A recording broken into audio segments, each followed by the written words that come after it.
And that's what he does. He just never stops running. He's such an athlete.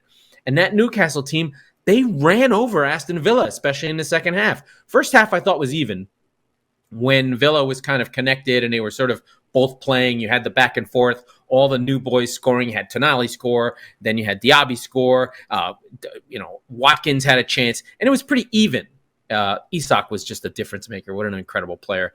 I think the Mings injury really hurt Aston Villa. They mentally sort of dropped a little bit, where they were like, we lost Buendia the day before to an ACL. Then they lose Mings to an ACL. They got to feel hard done, like, we made this great transfer. The news is great. We've got a great coach. And now we've got to try and overcome this. And then I think Newcastle just ran them over. But, Newcastle is just well run, man. From I'm telling you, man, I said it. They're going to make the Champions League this year, and they're really going to contend for the Premier League title.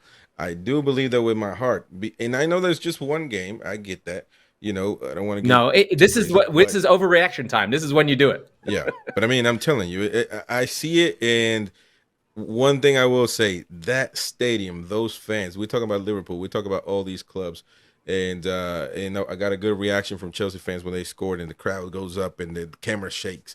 But when Tonali scored that goal, that's the loudest goal I've heard in a while in a Premier League match. You know what I mean? St. James's Park, man. It's no joke. It's no joke, and it's.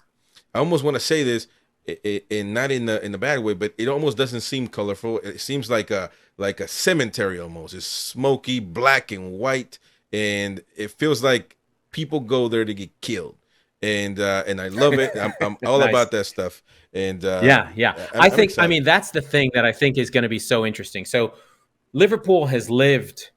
I like to juxtapose these with Liverpool because I think Newcastle and Liverpool, in terms of stadiums, in terms of iconic, in terms of like the fandom, they're connected in that way. If Liverpool can if Anfield swallows teams alive like it does, you've seen it with Barcelona, City have been run over. Sometimes those stadiums can lift to a level where you can't handle it, like your team collapses and goes into the ground. Right? Like Barcelona, the greatest team ever with Messi, they died in that stadium, right? It just fell apart. They were eaten by the ground. I think that St. James's Park can get there, and we'll see what happens. Those first Champions League nights in Newcastle in the winter, it's cold. That place is on the ocean.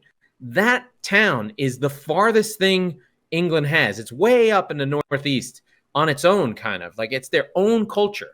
And they're out there and they have that team. The stadium is literally at the top of a hill in the middle of town. You can look down on the whole city. And it is a beacon. The lights will be on. The whole city will see it. And, there are a few stadiums that can get that way. I mean, I think the San Siro and I think Napoli's and the Diego Maradona, Anfield, not Manchester City, but I think Old Trafford can at times. Aston Villa does have that in the Holt End. There's some stadiums that have that. We've seen it from Brentford at times. We've seen it at Goodison Park that they've saved Everton. There are just a few stadiums, and I think what's the other one that I think about? Newcastle's ground. That they save their ass when they play there. So there are stadiums that fans can save you, and I think you're right to call out Newcastle. The only reason I think a lot of people aren't supporting Newcastle's European campaign or season campaign is just first time Wednesday nights into Saturday nights. How does the team handle it? Can they handle it? And we did see some depth.